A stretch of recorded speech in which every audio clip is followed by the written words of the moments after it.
So look who's back.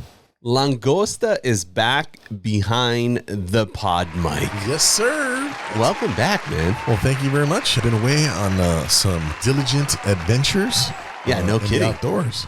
Yeah, I can't wait to talk about it. You know, this episode, I couldn't wait for it because you've been gone for so long. So we've been like trying to fill in this space. So we had, episode 9 at the fishing tournament right before you left. And then episode 10, we're talking about archery because we've got some hunts coming up. And the whole time I'm thinking, man, I can't wait till Langosta's back because we're going to be talking about Africa. Africa is the ultimate adventure for an outdoor adventurist like ourselves. Yeah, no kidding. And it's one of those adventures that people think that it is the impossible thing to do. I'm not going to go to Africa if I'm not making, $700,000 a year. It's like, no, that's not the case. It's totally doable. You'd be shocked at how affordable Africa can be under certain criteria. It depends on what you want to hunt. You can hunt on the other side of the world in some beautiful, amazing places, and you could probably do the whole thing all in under $6,000. And when you put things into perspective like that in all under $6,000, that's what it's going to cost for like some of the guided hunts for one animal. And I'm talking, you're going to probably hunt 4 or 5 animals for that. That's including the airfare. You're going to spend probably between $1,200 and $1,800 on the airfare. It depends on where you're going to go and what time of year you go. Yeah, but that is plausible, and you can definitely go on a $2,500, $3,000 hunt for plains game animals. For sure. And that's one of the things that we're going to be talking about tonight is, kind of get people into it to where it's like, it's not this impossible journey. It's not this once in a lifetime. You're going to have the first in the lifetime, which could then turn into the second of the lifetime and on and on and on and on, because everybody's kind of got to get over that hump. So let's help them get over that hump. Let's get over the hump. Don't be like me. I waited 10 years before I went to Africa. I coveted Africa for 10 years. I bought the rifle, a 416 Rigby, 10 years before I actually went. And by the way, statistically speaking, people will buy a rifle to hunt in Africa and never go. Yeah. Something will have happened in their life. They got divorced. They got into a car crash. They got cancer. Any number of horrific things happen. As many of you know, the older you get, time flies a lot faster. Yeah, it does. So it's time to, if this is something that you really wanted to do, whether you want to go to Africa, you want to go on an elk hunt in the Rocky Mountains, or visit Alaska, you got to get to the point where there will be no perfect time. There'll be no perfect time on the perfect amount of money you have in the bank, there'll be no perfect time at work for you to leave. There won't be. There'll just be the time you book the hunt and you go and you deal with whatever the stress is about being gone. Mm-hmm. And then you come back and you will not have regretted going. Yeah, well, I was just going to say, like, kind of been fishing and hunting and going to many different places. The one thing that I've learned is you've just got to go ahead and do it, right? And I've said that a couple of times through the episodes that we've had in the podcast. It's like, you've just got to go out there. But you could talk to any hunter, any fisherman. There's never been a time where they've come back and said, I've regretted doing that. Never. That'll never happen. I mean, if anything, what keeps you from going is all of the stress before you go of wrapping up the loose ends, dealing with your family. Everybody's got family, got kids. Our hunting life is a small part of the year. Yeah. But it is a part that's very important to us. There's never going to be a perfect time to go. So the best thing to do is make a decision, pick a date, and go. Yeah. Don't let thinking about it ever stop you. Yeah. As we get to that, let's jump into the show and let's talk about Africa, man. Let's talk about your trip. Africa. Whoop, whoop.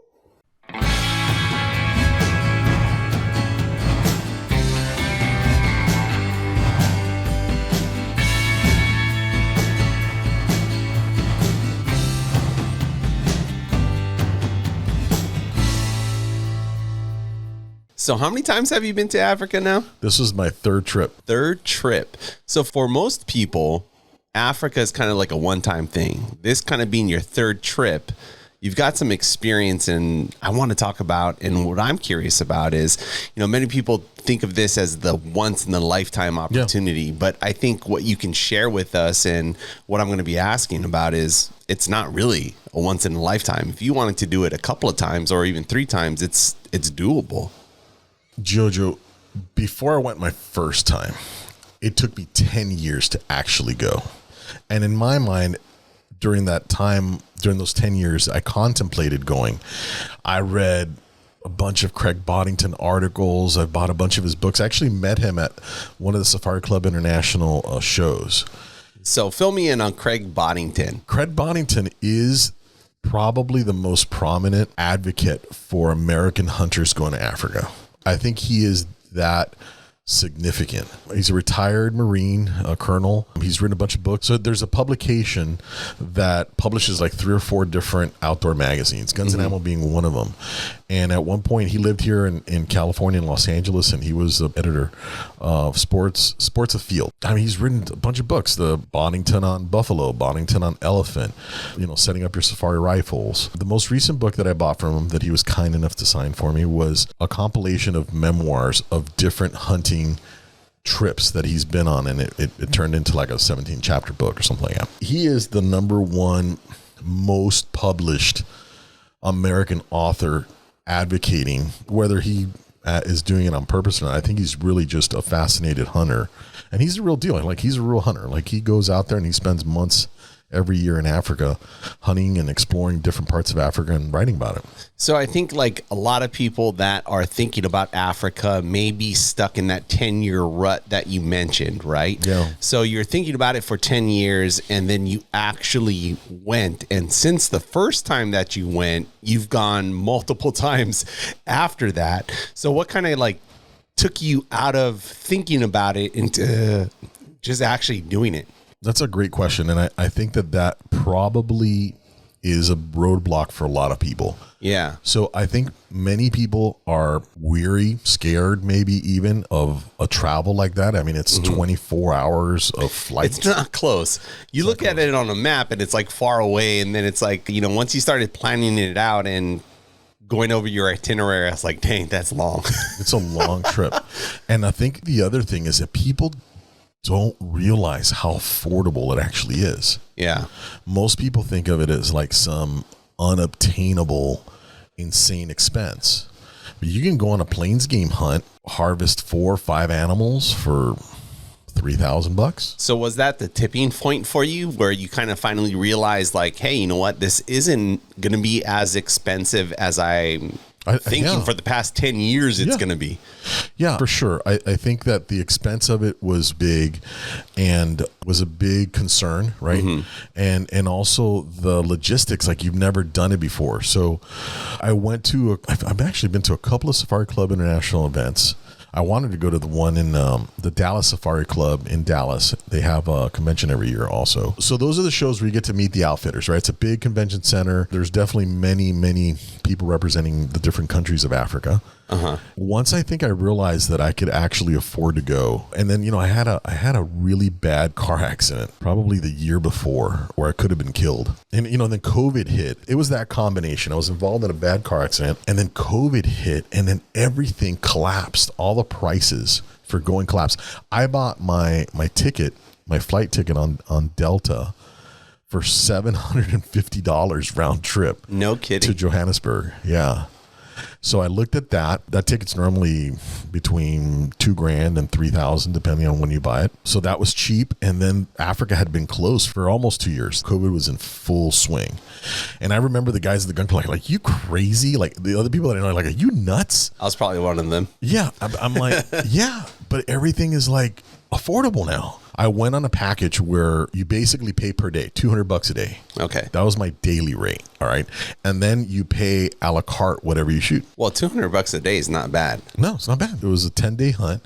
So it was $2,000. And then wait, a 10-day hunt in Africa for $2,000. That's right. That was COVID prices. We got to say that again. COVID prices, 10-day hunt in Africa, $2,000. $2,000. I think I shot the equivalent of like white-tailed deer. So a mountain reed buck was $450. A warthog was $250. Other animals were more expensive, but like a wildebeest was $800. So everything was on sale. Everything was on sale. In fact, people were not terrified, but they were really worried because they're going to have to cull hunt. There's no predators in certain sections, so they keep eating all the food, right? They're moving around and they're eating all the food.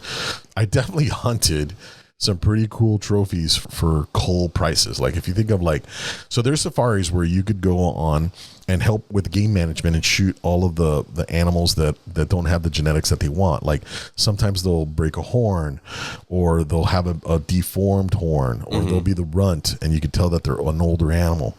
Any number of things, right? They'll run these discounted hunts where they're basically making money on the daily rate. Like if you stayed at a cruise or something like that, right? They make the money off the daily rate and whatever booze you drink, I suppose. So how many countries in Africa have you hunted? Are you always going back to the same place, or you've kind of explored out and gone to different countries within Africa? I've never hunted the same place twice, but I've only gone 3 times. So the first hunt during COVID, the one I'm describing, that was a plains game hunt, but I got to shoot a Cape buffalo. That's awesome. I got to shoot a Cape buffalo. And I've seen him. Yeah, he's at the club. He's at the club. So he was an awesome buffalo. It was a great hunt too. That buffalo was, as insane as this may sound, that buffalo was $8,000, where most Cape buffalo hunts are starting at 12, and most of them are if you were to go like in a wild place, like in Zimbabwe, you're probably gonna pay like 18, 20 grand. Wow. But in South Africa at the time, they needed to call that guy. They needed to shoot some of the buffaloes out. I got a great trophy buffalo for $8,000. Wow. Got some kudu. I think the kudu were like $1,200, so definitely that kudu $1,200, it doesn't exist anymore, but it was a good deal. So that really, when I saw like all of those things line up where the prices really dropped and there was a motivation to take a chance, I did it. It was an amazing experience because I hunted as far north in South Africa as the Kalahari on the sand. I flew 2 hours to the south and hunted off of East London, which is a beautiful little resort town. So if we're talking about this and we're talking about Africa, try to kind of like paint the picture for me, because I don't memorize Africa like I memorize the United States of America. Yeah. So I know Johannesburg, where you're flying into in South Africa, is going to be the southern part of Africa. Yeah. And I'm assuming that you're hunting the West Coast. Like, how far up are you going, and what does that look like? By the way, welcome back. Well, thank you. Thanks. I'm glad to be back. Glad to make it back in one piece. So it would be a distance of, let's say that you were hunting elk in New Mexico. Okay. And you got on a plane and you were fishing in Santa Barbara. That's about the distance. On the plane ride, the short ride from one end of the country to the other. From the north to the south. And am I right assuming that you're sticking on the West Coast, or are you going central? It was the east. So the Kalahari is almost in the center of West Africa on the north side, where it borders with Botswana. Okay, on the north. There's a river there that's part of the boundary line. And then to the south, if you think of where Cape Town is on the tip of Africa, East London is probably 200 miles northeast of there along the coast. So I didn't quite go to Cape Town. I wanted to, I just ran out of time. But for hunting, you fly into East London and then you go inland like 3 hours, 2.5, 3 hours into the mountains, into the Stormstroke Mountains of South Africa there. And it's a really beautiful, huge mountains, huge plateaus, rolling grassy fields. It's really cool place. And then there's obviously sections that have heavy brush and stuff like that. It reminded me of Paso Robles. Wow. The topography with the rolling hills like that. Didn't have oaks, but with the rolling grassy or grapes. Yeah, it's a pretty cool place to hunt there. When I went out of East London, that outfitter controlled over 80,000 acres. So he had 3 different game ranches, and then he had deals that he had struck with the local farmers.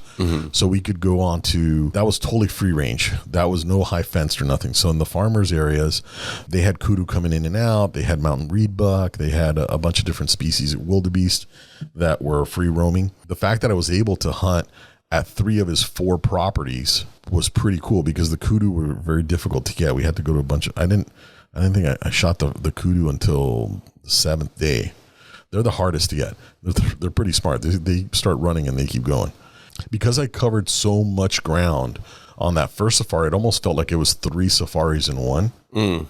Because of the distance I covered. I probably looped maybe 1,500 miles, something like that. That was a pretty fun trip. I think when we talk about Africa, right, and people that are hunting here in the United States, the West Coast, there's a lot of misconceptions when it comes to hunting Africa. And just to kind of name a few, right, I think some people kind of think about like, oh, if you're going to go hunt Africa, well, people are just going out there for trophies. There's no meat, that type of thing. I think also, too, when it comes to Africa, they think just desert, but you kind of like debunked that and kind of painted the picture of, no, it's not just desert, right? There's some rolling hills, there's some plateaus. You compare it to the Paso Robles, the misconception that, you know, this isn't going to be affordable for just your average hunter. And some of those things I kind of want to dive into, but I kind of want to share a story that kind of put things into perspective for me, because I heard, well, my feelings years ago, because of everything that I was exposed to, were like, you know,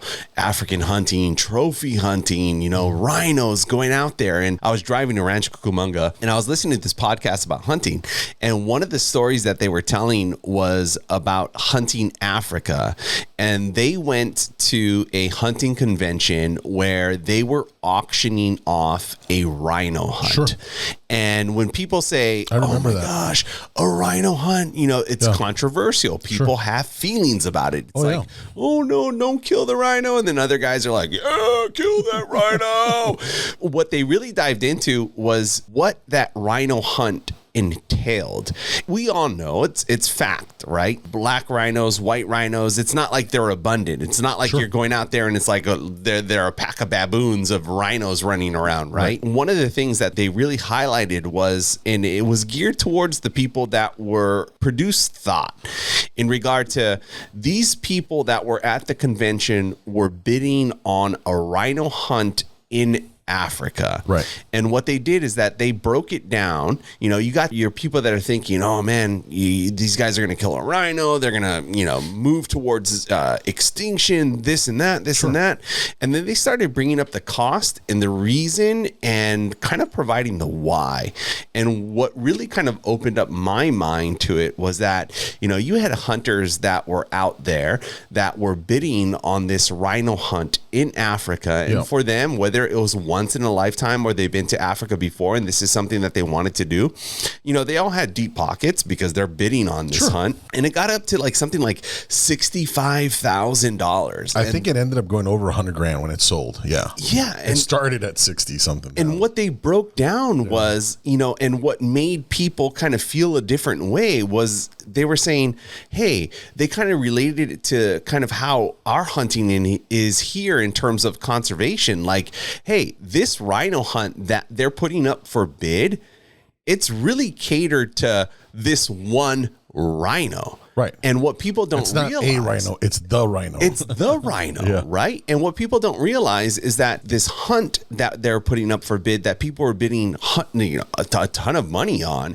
was for this one rhino who was out of his age of mating. Sure. And guess what? He was actually a bigger problem for the reproduction and the continuation of the species than if he were to remain around. Sure. And when they started breaking that down to basically saying, like, this guy would draw a lot of money, but if he was left alone and he wasn't taken care of, then he's going to be a bigger problem for the rhino and then that herd that was there, because he wasn't allowing the males that were actually able to breed and reproduce the opportunity because he was chasing them away.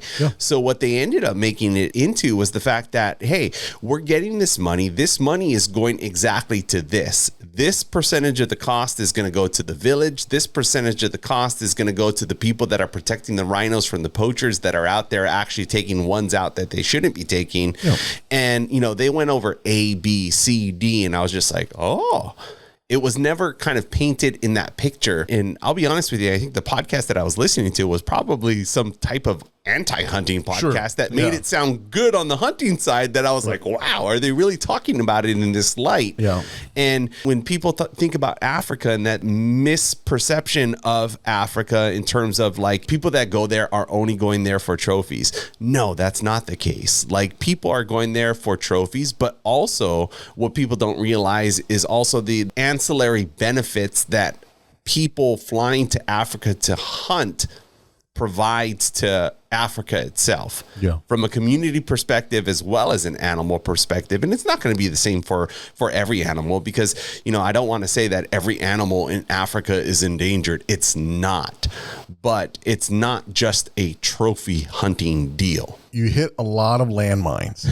You've covered a lot of landmines. Boom, boom, boom, boom, boom. So it's the 4th of July. Here's some fireworks. So let me start with this with the proposition of hunting for a trophy, right? Because I think that's probably the most distorted. When somebody wants to criticize African hunting, they'll always talk in a negative light about trophy hunting. The idea that hunters that go to Africa, particularly American hunters go to Africa for the sake of collecting a trophy. It's a bizarre misrepresentation. Mm-hmm. Look, do people hunt and count and measure sizes of horns and all that stuff? Of course they do. Yeah, they do that here. They do that here.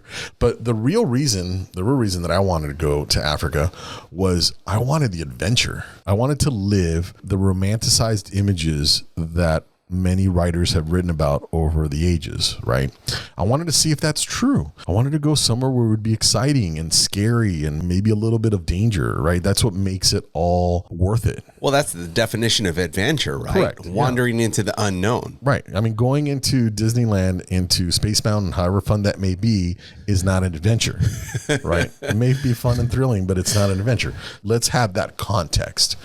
Now, the second part is a lot of people get hung up on not being able to bring the meat back, right? Yeah. Like that. I have heard that from many people at the club and also other people that hunt for meat here, because they're trying to reconcile, right? Like they like hunting and they make sense of hunting here in the States with the fact that they harvest the meat and they eat the meat and nothing goes to waste. Right. Okay. So they can make sense of that. When you tell them that you can't bring the meat back, then they start thinking, well, I don't want to just go hunt for horns, right?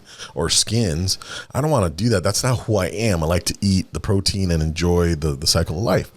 So I would say don't get caught up on that, because you will be able to enjoy some of the protein that you shoot. And I'd agree. That's where a lot of people kind of get hung up, right? It's the fact that, okay, yeah, because of it's a totally different continent. It's different countries. There's customs, there's regulations. You can't bring some of that stuff back. Right. So people automatically think that, right? Because that's kind of like one of those moral codes that some people think of. Yeah, they think that they justify the killing part with the fact that they ate it. And that made sense for them. So when they kill it and they don't eat it, they think in their mind that they're wasting it somehow. But from all of the stories that, you know, I've been able to listen to you as you bring back from Africa again 3 times, nothing goes to waste. Nothing goes to waste. Nothing goes to waste. I've never seen anything go to waste. In terms of that, if that's something that's weighing on somebody's mind, what would you tell that person? If somebody said, you know what, Langosta, I'm thinking about going to Africa, but really what's keeping me from going is this. It's in terms of being able to harvest, have that meat, provide to the family. What are you providing when hunting in Africa? Depending on where it is that you go. So some places will sell the meat, right? Okay. And by the way, it's at a discounted price because you subsidized it, right? Mm-hmm. You paid for all of it as the hunter. You paid a trophy fee of $2,000, $1,500, $1,200, $8,000, whatever it is that the trophy fee was. So then they can sell that at a lesser rate than it would cost a local if they're buying beef or chicken in many cases. Okay. So that's one thing. And then there's other places where the meat goes straight to the village, to whatever the local village is, right? So if you want an elephant hunt in Zimbabwe, 100% of that meat goes to all of the local villagers that live around there, all of it, at no price. They just basically come and get them as much meat as they can carry and off they go. I don't know, man. I mean, if you think of like what's the ultimate act of kindness, it's giving a stranger a meal. Yeah. Like that's pretty freaking cool, man. If you're fortunate enough to shoot an elephant, it may not be popular to say this, but when a hunter pays the fee, gets the license, and harvests an elephant, they're going to feed 500, maybe 700 people. Those people may not have had any protein because they're nowhere near a market for 5-6 months or since the last time an elephant was taken in that area. If you're involved there, even if you didn't shoot the elephant, but even if you go and you take a plains game animal and you feed people like that, then that whole thing about not bringing the meat back goes away. That's just a non-issue right in your mind. Like it's just like that. Like Yeah. Well, I was intrigued when you told that story the last time, because that was your second trip to Africa, right? Right. And when you told that story, like it feels good. Like I could imagine being in your place, because I've done stuff like that, not in terms of like hunting and providing meat to villages and people, but just doing acts of kindness. Yeah. And I agree with you. That feels special. That feels good. And knowing that you're doing that is awesome. I'd also say too, in terms of that, like when you look at we as hunters here in the United States, you know, we're of a small population as compared to the whole. Yeah. Right. It's a little bit different because, you know, hunting, we kind of have our economic bubble of hunting where we're kind of supporting through what we're buying, what we're spending, what we're providing. It kind of supports our own little bubble. Yeah. But when you go to Africa, and correct me if I'm wrong, I'm just thinking about this, it's much more than that. For some villages, for some countries, it's actually the economy. And I compare it to like when COVID did hit, and I'm obviously from Hawaii, but when tourism takes a hit in Hawaii, guess what? All of Hawaii takes a hit. It shuts down, and you're looking for, you know, the government to kick in. But in Africa, in some of these countries, in some of these villages, like if there were not hunters, it would be much more of a struggle. No doubt about it. So American hunters represent 87% of all hunters in the continent, right? So in the countries that allow African hunting for sport, meaning non-commercial, you're hunting. When people, by the way, if you're a non-hunter and you talk about sport hunting, it isn't the sport like soccer, like, hey, go team. It's a designation between commercial hunting, like for retail sale, right? Like commercial fishermen, right? When we go fishing on our own and book the Pac V or whatever, and we catch fish, we're not selling it. That's sport fishing. So if Americans stopped going to hunt there, you would have what you had before Americans went to hunt there. And this is not like a mystery. Before the 50s, there were no game animals in the wild in South Africa. Okay. Most people don't know that. I did not know that. It wasn't until people started ranching for animals that the cows were removed, and they started putting high fences up, and they started breeding programs for all these animals. That's why in South Africa you can find so many animals that are not local animals there. So like the Hartman's mountain zebra, you normally find that up in the mountains.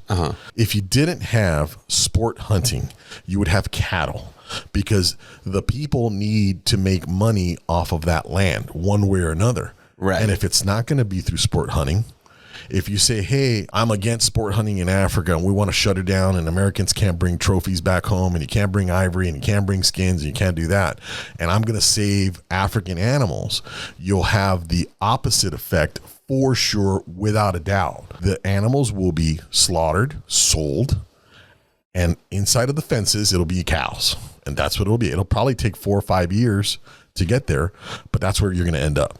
Because if you've got a tract of land that's 10,000 acres, 20, 50, 60, 100,000 acres, I mean, what are you going to do? And it isn't like you have water to irrigate the mountainside. Right. You've got to deal with what, you know, the rain that you get in that area and whatever the resources are. You're not going to farm. It isn't like you can sell a photo safari everywhere. Photo safari camps are very specific, you know, and I'll be honest with you. If you talk to anybody with any serious understanding of the ecology, you'll see that most of the national parks, whether it's in Namibia or South Africa or Zimbabwe, where the animals have artificial water provided, you'll see dozens of kilometers of old growth forest gone because the elephants destroyed it. Think about the elephants going to San Francisco and wrecking all of the redwood trees on the coast. Yeah. And I've seen videos, man. Those things take down some trees. Yeah. Humans and elephants can change the environment. They really can. When they start knocking trees down, it could happen both ways in different orders. So you've got grasses, you've got shrubs, and you've got trees. If you have overgrazing by all of the grazing animals, then the ground will be clean, and you'll see it. The trees will be bushy, but the ground is clean. Ground has, you can see dirt. Yeah. Right. So when that happens, if it's an arid climate, the moisture is gone from the soil, and then the tree dies. So the elephants don't need to knock it down. The tree will die because it evaporates quickly. It's not able to hold the moisture in. So you do that over enough years, and you start to have moonscape sections, and that's what you'll see when you go to Wenge. I've been to Wenge. I've been to the Chobe. Chobe is real bad. It's got 3 times the amount of elephants on the national park that it can carry. You can tell the old camel thorn trees. So when you say national park, this is outside of some of the high fenced areas that people would hunt in Africa. Correct. I think Wenge is like 1 million acres. Mm-hmm. It's like comparing it to Yellowstone. I don't know off the top of my head how big Yellowstone is, but Yellowstone has no fences, right? Right. If you think about maybe 20 years ago when people thought there was too many elk in certain sections of the West, where you had massive erosion happening around the rivers and where the rivers met the mountains. You could say that to a certain extent, overgrazing changed that environment a little bit, right? And it changed the direction of rivers and mudslides and all that stuff. Well, what do you think would happen if you had herds of 50 elephants mowing down trees and grass without being pushed by a natural predator? So the national parks have a tremendous amount of damage, and any of the biologists that I've spoken with that work there, they pointed it out. I thought, to me, it looked amazing because, there's 30 elephants over there, and there's 50 elephants over there, and there's some baboons over there, and there's this and there's that, and you've never seen that, so you don't understand what you're looking at. But when somebody educates you and tells you what you're looking at, what the severe damage is, and then you keep driving, and you reach an area that is moonscaped. And you're like, why is this moonscaped? And it's because the animals overgraze there. Yeah. So, before we started building, or not I didn't build anything there, but before the water holes were artificially filled, the animals had to move. They had to move. They wouldn't stay there. They'd go 14 miles a day. But you can't sell tickets if there's no elephants there, if you got to go chase them 30 miles away from the entrance, right? So let's build a well, let's build a pond, let's video them. Keep them there. And everybody loves it. And dude, it's a great experience. I mean, I'm not telling you should close the national park down or anything like that. I'm just telling you that you have to be very careful with what you do, because many times you will have the exact opposite effect of what you think you're going to get. Right. So the areas that were private, the areas that I've hunted in, are some of the most pristine wildernesses. Even though they're surrounded by a high fence area, the habitat there, those 50,000 acres, those 100,000 acre blocks, they are saturated with life, saturated with a diversity of different trees and grasses. It feels like you are where you are, which is wild Africa. And those areas have been, in my opinion, from what I have seen, better managed in that respect. The numbers were controlled. The animals moved in a natural pattern because as a hunter, you're part of the predation cycle. So they behave when they see you like if they saw a leopard or they saw a lion, they just move.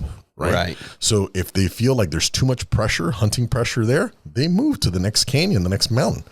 And they can, because it's 100,000 acres. They can invade. It's not like you're in one spot and you're like, okay, look left, look right. What do I see right in front of me? Right. You are covering ground. You're covering ground. And I think, one of the things that you mentioned in terms of biologists, like I think those are the people that we really need to listen to. And when you're educated by a biologist, you really start to begin to understand and see a whole nother level. And I think it sounds like to me, that's something that we're kind of, as hunters, kind of fighting all over the place, because biologists, they obviously have dedicated their life. They've got the passion for studying certain specific animals, landscapes, and those types of things. And then what ends up happening is that like feelings get involved or emotions get involved. I think the biologists are really the people that kind of can bring everybody back down to earth and say, okay, wave the flag. Don't panic. Put that flag back in your pocket. Like, this is what's working. This is what's not working. And, whether or not it's here in the States or in Africa, it kind of seems like there's not necessarily a battle there, but there's that constant back and forth. There's definitely friction. First of all, I think that we need to do a better job as hunters when we tell people that we go hunting. I try and do this in the most humble way as I can, but hunters are conservationists. No hunter wants all the deer to be gone or all the elephants to be gone. We wouldn't have any fun. The fascination with being part of the hunting experience is experiencing a pristine wilderness, a true adventure, the adversity of being in the environment that the animals live in, all of that stuff. Who the hell goes Rocky Mountain elk hunting and sleeps in a tent and goes in 10 miles in with the food that they're going to be with the whole week? Who does that? Hunters do that. Yeah. Why? Why are you not at a lodge, like when you go on a pheasant hunt, a gentleman's hunt, where you have a T-bone steak for dinner and you get drunk by the fireplace? Because that's not the experience that you want. Now, some people want that experience, the gentleman's hunt, but there's a lot of people that don't. Yeah. So this idea that hunters are anything but conservationists, now maybe some people over time have behaved poorly and stuff like that, but that's not the norm. No. The norm is every hunter is fascinated with a particular species, whether it's waterfowl, whether it's bluefin tuna. Right. It doesn't really matter. Everybody has their thing. I, for probably 4 years in a row, went elk hunting up in the Colorado on the flat tops. For me, waking up in the morning and looking at the flat tops and the snow on the ground and going up there with horses and all that stuff, that was the pinnacle of an amazing backcountry hunt. Right. So hunters are conservationists. That's the bottom line.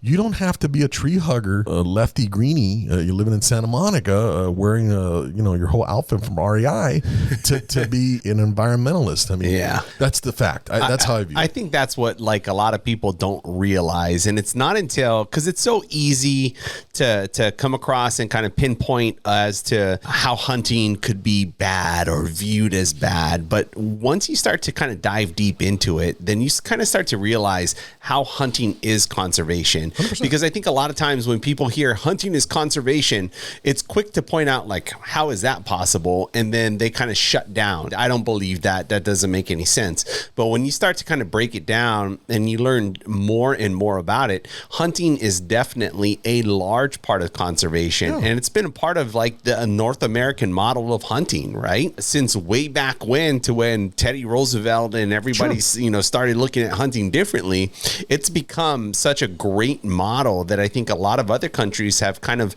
emulated or try to emulate and try to copy, kind of build a different picture. Yeah. So in terms of hunting Africa, I love talking about this and I love hearing your stories because you're a great storyteller and you've been to a place that I've never been to that I've always been interested to. You explained earlier, it took you kind of 10 years of wanting to do it. And then finally, during the COVID years, the tipping point happened and then you actually got to go. I don't know if I'm in that beginning part of your 10 years or the middle part of the 10 years. I have no idea when it's going to happen, but I'm sure it's going to take place. But for a lot of people, they kind of think that hey, this isn't possible. It obviously happened for you. Now, I'm kind of curious, when you were telling this story and going over to Africa and then coming back from Africa, there were a lot of people, a lot of hunters that were getting onto the same plane as you. Oh, yeah. So it's not like you were the only hunter. There were probably quite a few gun cases that were in the belly of that aircraft traveling to Africa to do the same thing. Tell me a little bit more about the times that you have gone. How many people are doing the same thing? Well, we picked up our guns at Atlanta. That was when we first entered into the U.S. We had to go through customs. There was probably 37, maybe could have been almost 50 hunters. Wow. They were from all over. There were hunters from, like I said, Pennsylvania. A couple guys I met there were from Idaho, Montana. It's amazing to see. To a certain extent, it's a lot like being a Catholic. And I'll tell you what I mean. Please do. It's a lot like being a Catholic. I'm trying to see how you're going to tie this together. I've been to Mass here in California. I've been to Mass I'm Catholic, obviously. I've been to Mass in Florida. I've been to Mass in New York. I've been to Mass in Italy. And I've been to Mass in Spain. Okay. And it's the same thing. It's the same folks interested in the same thing from all over the world and from all walks of life. And you're there for a common interest. In the case of Catholicism, it's Christianity. In the case of Africa, it's really the pursuit of the African adventure in your own way and what that means to you. Some guys are rich and they fly, Delta One. Some guys are in economy, wedged in there between two fat chicks. And that's just how it is. It doesn't really matter. We're all there for the same thing. Yeah. And when you go, it could be two fat guys. It doesn't have to be two fat chicks. It's mostly two fat guys. I'm probably one of the ones on the end. But there's a lot of the hunters lodges. There's a lot of hotels or motels where they cater to hunters, and you have a steak dinner when you land. And at the end, they have a little fire going, and you start talking about where you're going to go, because in Johannesburg, that's your launching pad to the rest of Africa, right? Right. So if you're talking about going from Mozambique south, you will land in Johannesburg. It's the international hub. I think we're going to have like a lot of maps on this episode, cut to like this map, circle here, circle there, because I've got a lot of southeast, west, you north. end up Mozambique. going south in order to go north a lot. My point is that, just like the Catholics, it really doesn't matter if you're rich and you're going to go hunt for a white rhino, or if you're just going to go on a plains game hunt and you're spending $2,500. The excitement to be there and the excitement to experience your hunt is the same. And the cool part that I've noticed now, and maybe I've reflected on it a little bit more over the last trip or so, is the guys that have been there many times love talking to the guys that have just going for the first time and giving them a couple pointers. Like, I'm sure they have a little nugget, just like, hey, think about doing that, think about doing that. That's part of the fun and the camaraderie of hunting. Right. I sense that from you too, because like each trip that you go to, you always bring back a new tidbit of information, because each time you go is a whole new experience. Yeah. And we've all been out there, whether or not you're deer hunting here in California or you're putting in for tags, any part of hunting, the more you do it, the more you learn. And one thing that we love to do, obviously we're doing a podcast, is we're loving to share information. Sure. And that feels good. So in terms of you going to Africa, is there a time of year that you're targeting? Is it because of the weather? What is it? Yes. If you are going kudu hunting, you can actually go kudu hunting during the rut. That's definitely a favorable time to go, and it ends up being around this time. You want to be in the rut if you're going to go kudu hunting, mostly because they'll be, instead of the males being by themselves, they'll be there with females. Okay. So if you see a herd of females, there'll probably be a male in there. There pretty much was every single time, versus the last time when we went a little bit earlier in the year, and that wasn't the case. So kudu are hard enough to find as it is. So if you can find the herds with the females, it helps. So are we talking about when we're talking about elk rut, deer rut, all those types of things, obviously all the different species kind of act and react differently during the rut. Yeah. Are there any animals similar to elk that like during the rut that you've hunted, hey, they're making noise, they're doing this, or are they all herding in silence? I'm curious. Are there any African animals that you've kind of hunted that you could relate to elk? Because elk to me is like one of those animals, when it's rutting, you know it's on, because it is vocalization from the animal itself. You hear it, it gets you pumped up. Is there anything like that, or what does that look like in terms of the kudu rut?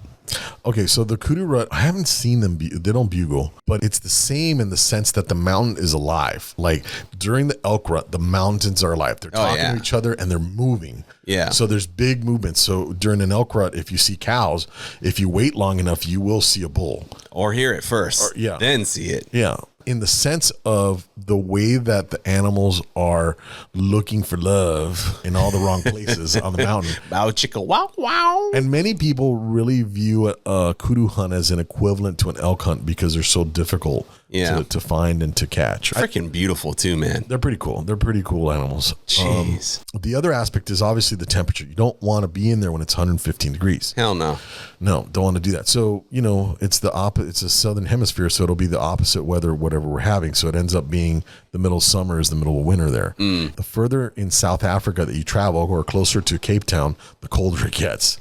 Pretty mountainous too. The middle of Africa is more deserty and kind of rural. I mean, that's my own misperception. Like I always think like Africa, desert, Sahara, it's going to be freaking hot. But when you're sending pictures and you're like in jackets and beanies, I was like, oh man, you know what? Yeah. I'm so close-minded to like not open my eyes and say, hey, every country, every place has got different seasons. Every continent, Africa's so huge. It goes from the southern part of the hemisphere across the middle and up north that you've got so many different climates. And there's microclimates too. So in Zimbabwe, you've got kind of like a high desert. You got the Mupani forest. Then when you get down near the rivers, it's really humid. Like it's hot. Like it's hot and humid.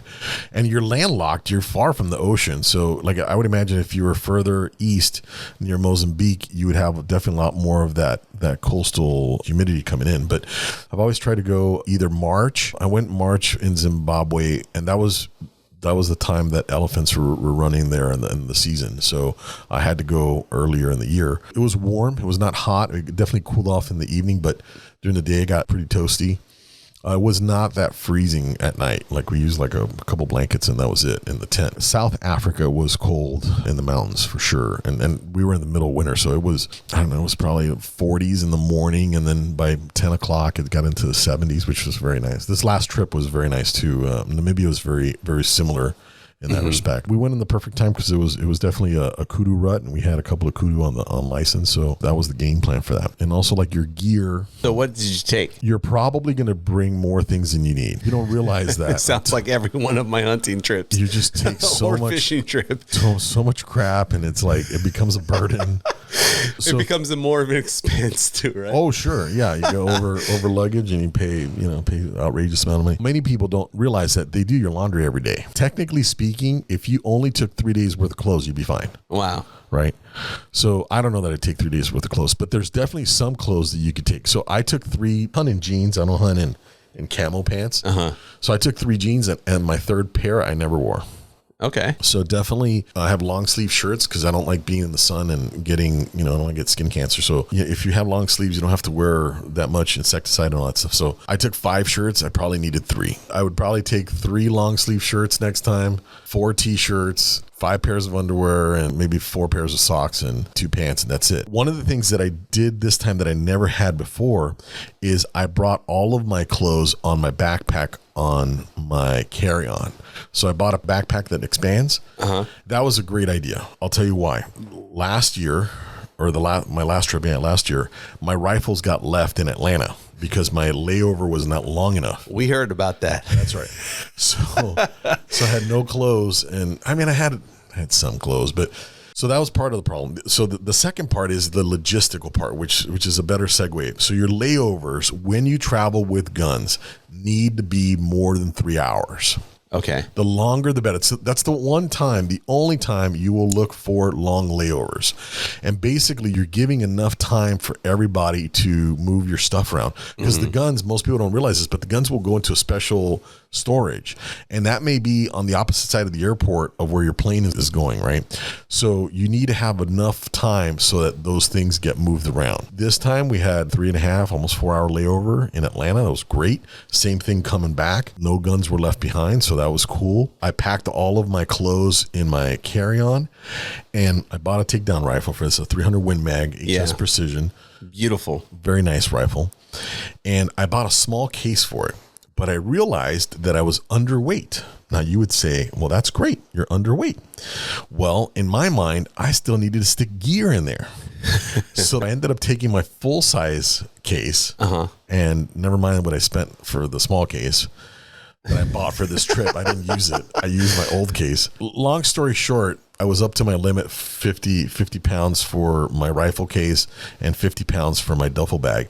And my duffel bag, I use an old GI duffel bag. No zippers, no belts, nothing. It's a 1 compartment duffel bag, and I stuff everything in there and put go. a lock on it, and that's it. Right. And that's the only thing. And hopefully what you'll do is you'll beat that bag up real good, and it doesn't look like there's anything in there that anybody wants. Nothing worth taking. Right. And definitely super uncomfortable to carry around because it's only got that one little strap. Right. So people, for the most part, ignore that. And then one of our buddies that went, they stole the drone out of his suitcase. And he put those little TSA locks and they just popped them open. They took his Nike shoes and his drone, which sucked because kind of looking forward to getting some good drone footage shots. Raul's bag got ripped. It was a kind of a heavy Cabela's bag with zippers on it. It was the big duffel. Right. And they just beat the shit out of it. It was all torn up by the time it landed in Africa. Your stuff, your bags are going to get treated really rough. So you're better off having more robust things that are. And those army duffels that you're talking about, I mean, the canvas that's used or the material that's super thick. Super thick, yeah.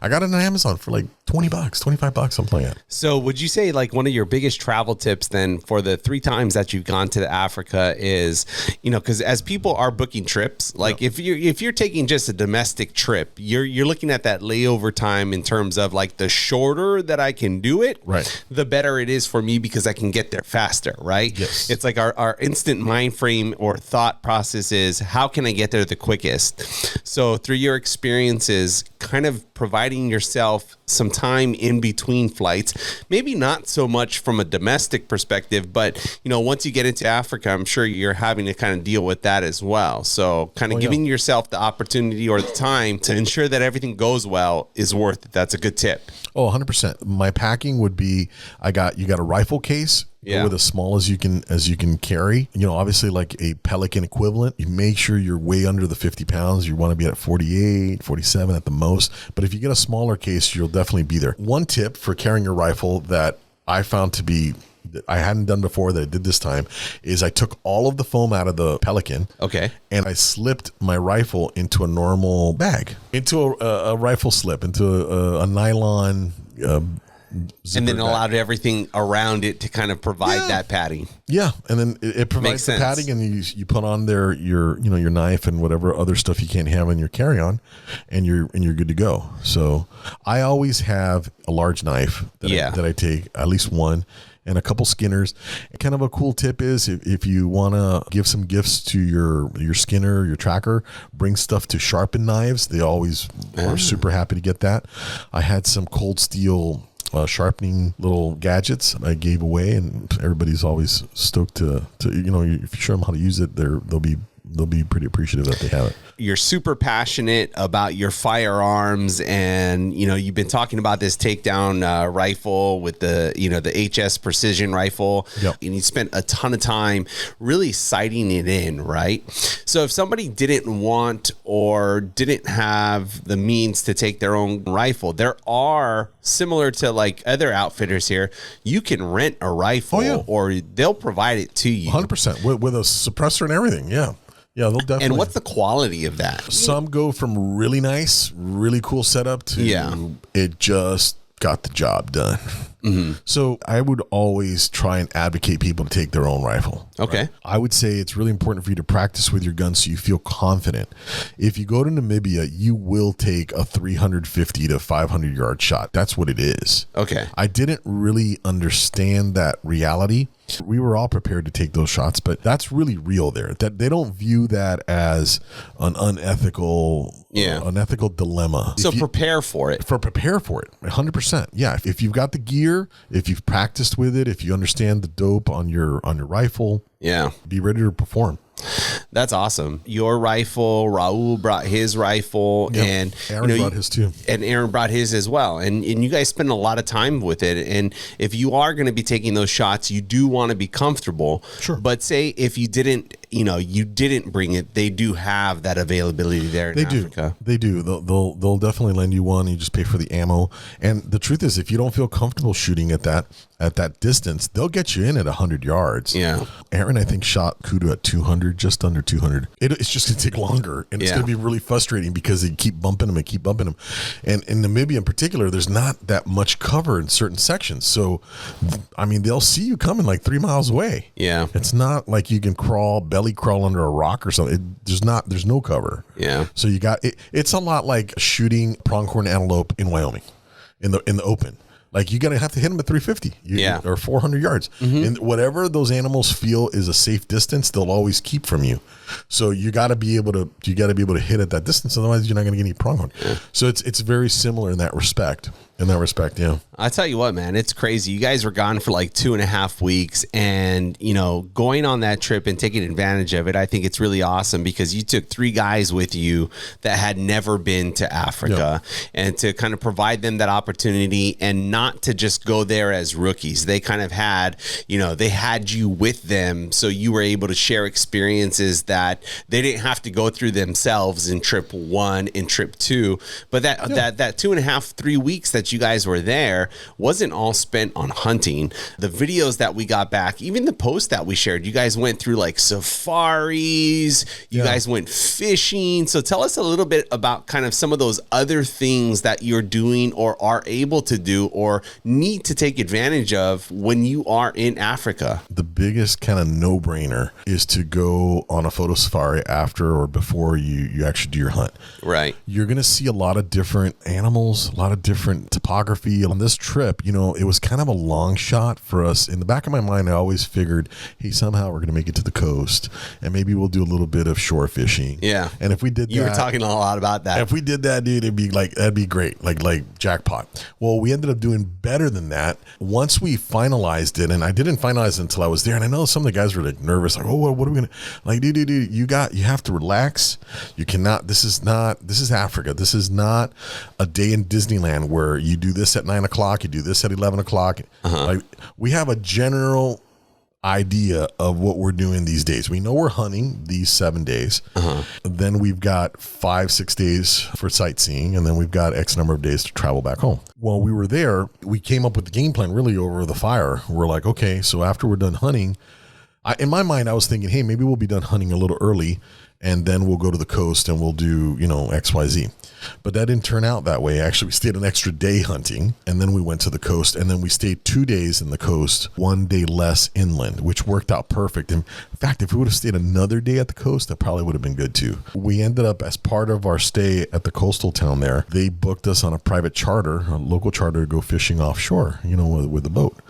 And man, it was a half-day trip, and it was killer, man, because it wasn't fishing, it was catching, which, as anybody that knows, it's a lot more fun to go catching than it is fishing. Yeah. Fishing involves seasick, long ride. Yeah. Boredom, a lot wondering of what the heck it looks like underwater, not knowing if you're going to get bit. Right. Where catching is, so they have catfish, saltwater catfish. There's no natural predators. So you can catch as many of those shits as you want. And literally, it's everywhere. They let you fish with 2 hooks. So drop 2, catch 2, drop 2, catch 2 for 3 hours. And there's another fish where, to me, it looks like a corbina. Like our corbina, like just the shape of it and stuff, and it's got a white flesh. It looks like it would be delicious. My biggest regret of that day was that we didn't go to one of the restaurants and have somebody cook it. We ended up going to some little fancy steakhouse, and it looked like every other fancy steakhouse you ever go to. Yeah, we should have gone and paid somebody, $20 to fry up all the fish until we're done. How far out were you guys on that half day, kind of from the coast? Could you constantly see it, or how far out were you? No, we could see the coast. We were, I don't know, we were probably maybe 3 miles out or something like that. Okay. We did kind of a little loop. And then did you guys have to buy some sort of license, or everything that you guys kind of booked was? No, it was all included in the thing. So they have like a day trip thing. When you book the tour with the captain, you pay all your fees all in one whack, and that's it. And you had the rods and... Bro, it looked like you guys had a bunch of fun. You guys spent a day doing that. You guys were on like ATVs going like across desert. Yeah, the second largest sand dune on the planet is that dune right outside of on the Skeleton Coast in Namibia, and we got to go on our quads. Which I got to tell you, man, if you compare the dune riding in Pismo here in California, and you compare what we experienced over there, it was totally different. So they had marked out like a track, so nobody gets killed and run into each other. You just run on the track. You cannot go off the track. You can't go and fly off and catch 10 feet in the air. You can't do any of that. So it's very organized in that sense and very safe. We were going pretty fast, but because you're not terrified that somebody's gonna cross check you, that was way cool. We felt so super cool. The truth is, that dune is so big you could camp in it. You could go into the dune like it's a wilderness, and like it looked like an episode of John Wick when he gets dropped in the last one, when he goes into the desert looking for the high table guy, where he's just walking up and down dunes. That's what it looked like. Literally, if you stepped away from the trail where the motorcycles were running, it looked like you could take a camel tour if you wanted. Well, some of the pictures that you were sending, it was like I was like in Star Wars, bro. Yeah. It was like, where's R2-D2 and C-3PO? Yeah. You're thinking of like Jabba the Hutt's lair or something. It was surreal. Like, I'm like, I can't believe I'm riding this quad in the middle of nowhere, and I'm going to go have a beer later and it's going to be great. Dude, that's so awesome. So it was you, it was Raul, Venata, Aaron, all had a great time. I can tell you kind of, obviously being a part of this podcast with you, it was kind of like every day I'd be like, okay, what's on WhatsApp? You know, like what's Langosta going to be sending today? You were able to kind of share that adventure. And I know from talking with, you know, all of them, how much fun that they had and what you were able to provide to them. And I can't wait for, you know, our own experience, because like I said, I don't know if I'm in that first of the 10 years, the fifth of the 10 years, or we're going next year. Yeah. But I'm pretty sure that my first Africa trip is going to be with you. And as people are listening, there's always some level of curiosity in terms of what does it take to go hunt Africa, and for each person their own. But there's going to be a point in time where somebody says, you know what, I've been thinking about it, I'm going to do it. As we post this podcast, and then as we kind of go along, and then we go on social media, we could talk about this for hours. Yeah. We're usually, and we may, we may, and we're usually on this show for like an hour and a half. But I mean, this literally, we could talk hours and hours about this trip. Yeah. And I'm sure there's going to be lots of questions. Yeah. And I'm also sure that you'd be more than happy to answer any of those questions. And if anybody ever wanted to know more about Africa, you're there for them. If you guys have any comments or questions, post them on the comments below, and we'll definitely address them. If you've got any ideas on what we should talk about on African Safari Adventure, please post that. It's always good to talk about topics that, you know, the listeners don't want to watch. Hi. Okay. I mean, there's so many different nuances to an African hunting adventure. Yeah. For me, I'll tell you, it was the best trip of the three that I've had. You know, you have your pals going with you. Yeah. I can't tell you how many times on my other trips I'm like, this is freaking amazing. And there's nobody around you other than the professional hunter that you're not going to see until the next adventure. Right on. Like, did you see that? There's nobody there to see. I see this. It's 5 days a week, man. So that really made it a lot of fun. It made it a lot of fun too, because I got to live vicariously through the people that had never been there before, in the sense that they were I got stoked that they're stoked about the same things. And what do I mean? Okay, we got up at 4:30 in the morning. It's a burnt orange sky, and there's a silhouette of a camel thorn tree in front of you. And you're having your coffee, and you're in the middle of nowhere, and you can't believe you're there, looking at this amazing sunrise with a cup of coffee in the middle of nowhere. That would be my first thought. Like, I'd be like, every day I'd wake up and be like, dude, I'm in fucking Africa. Yeah. Like, that is amazing. That was on Octavio's face pretty much every day, the entire day. And then he said, meat is meat. Meat is meat. And there's a whole backstory. Yeah, there's a big backstory. So he wrote in the back of the truck, and in the morning, the safari truck, just real quick sidebar story. So he wanted to write. So in Africa, all of the trucks have 2 seats. There's like a cage behind you so that nobody falls out, and you can put gear in there, and people can go in there. So back there, whoever's shooting, if you want to shoot from the truck, can go back there, and then the tracker's back there, and whoever else wants to cram in there in the back. Every single day from the morning that we left to the time we got back in the truck and came back to the lodge, Octavio was in the back. The guide was like, hey dude, it's freezing. That dude doesn't want to come back in here, and it's dusty as shit back there. He's having his own He's living the best African life. adventure. He is having his own. And this is what I mean. Your African experience should be what you want it to be. Yeah. Right? So not everybody's going to go on an elephant hunt. Not everybody's going to go on a Cape Buffalo hunt. Not everybody's going to go and lay down on the dirt for 3 days like I did, waiting for a croc to come out. That's not everybody's adventure. Yeah. Every individual can make their dream become a reality. That's right. In For Africa. him, his thing, he's like, dude, I'm out here. I'm looking left and right. There's a mountain over there. There was a section of the mountain where the mountain, the foothill ended, the mountains ended, or you could say the mountain started at the base of the desert. So from there, 6 hours at 70 miles an hour is what it took to get to the coast. Wow. That's what they call it, the skeleton coast. Because if you were shipwrecked there, you were going to die. You're screwed. There's nothing there between civilization and the shore. But it's very surreal when you're standing on this mountain and you're just looking into the vastness of the Namib Desert. It's an amazing vista to see all of these mountainous outcrops, right? And then it just goes flat. into the horizon. It's a pretty neat thing, and it's going to be a very individual thing for everybody going. They're going to find their own. I told them, I kind of warned them, I was like, you're going to have your own little private reel in your mind's eye of some of the things that delighted you about what you saw. Well, I can tell you what, when that post popped up on our social media and you kind of wrote that little spiel there about just how it haunted you coming back and just the thoughts that came through, that really kind of like touched, like it was like, oh man, I could feel that. And I can feel the two different perspectives that you've just kind of provided. The perspective of this is going to be my first time in Africa, and living up to like all these thoughts that were in my mind to actually being in the moment and seeing that. And then the other perspective, because I think we've all been there before as we gain more experience, is being able to share that opportunity and with people that haven't been there before. Because sharing that moment with people that have never been to a certain location, like that feels good. And that is just like endorphin central, where it's just like, oh man, check this out. Like, look especially at this. If they're as stoked about it as you. Yeah. Because I've told, I've had dinner parties. I've been at dinner parties where I just got back from Africa and nobody asked me because they knew I was on safari. They knew I was there to hunt.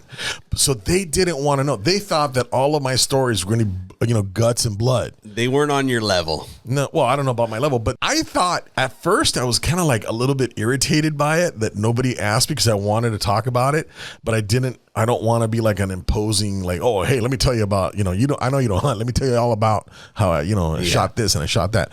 So I never want to do that. But to your point, when you share it with somebody who is stoked, who has the same passion for that experience, right, it's awesome. You don't feel like you went there by yourself. Yeah. That's awesome, man. Well, we could go on and on and on and on. I think we'll probably have a couple of different episodes where we kind of like section out real specific items in terms of your hunt in Africa. It sounds like you had a great time. What are some of the top tips that you'd send out to any one of our viewers, our listeners, about hunting Africa? Well, I was told by one of my guides there when I was there, he said, you have to recognize one thing once you've been to Africa. And he told me this on my first trip there. He says, once the African sands get in your boots, it's hard to not come back. And man, I didn't know how right he was until really 4 years later when I came, on my third trip. I think you should be ready with your equipment. As far as your rifle, you should feel confident with your rifle. You should practice. You should try and condition yourself. Get used to probably walking for, you're going to probably walk 3 or 4 hours a day. Maybe not a crazy arduous hike, but you're going to walk, and you have to kind of get your head around that. Have to, if you can, bring along somebody. Yeah. Don't go by yourself. That's always better. I think so. Bring along somebody, whether it's your significant other. If you're worried that your spouse is not going to like it, if your spouse is not a hunting person, don't take them. But if they're outdoorsy and maybe they're not going to shoot, but they're up for the adventure, then take them. Because it's going to be comfortable, the lodges are going to be good and all that. A good second tip is to be aware that if you bring some company, it's going to be good for you.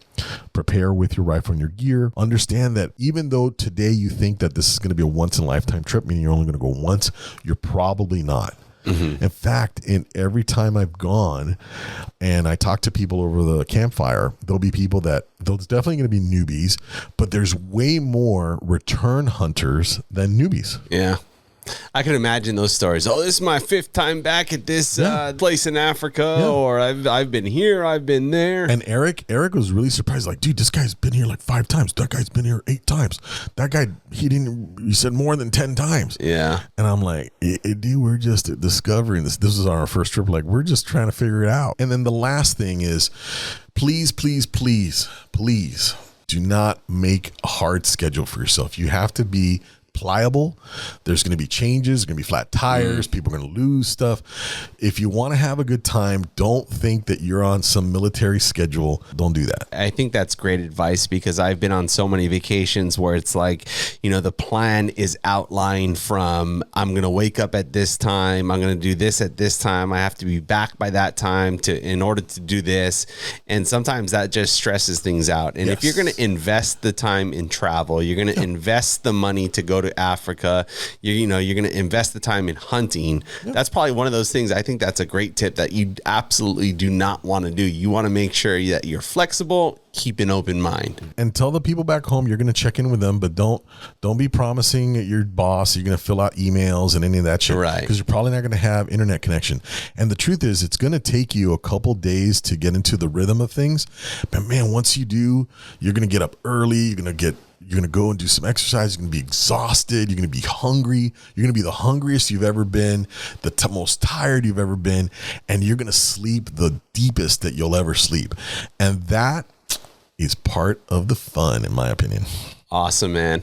Well, thank you very much for sharing. This is obviously our 11th episode of Rifles, Rods, and Broads. And for everybody that's liked and subscribed to our podcast, they now understand what we're about. We're about the outdoors. And the outdoors is not just about fishing. It's not just about hunting.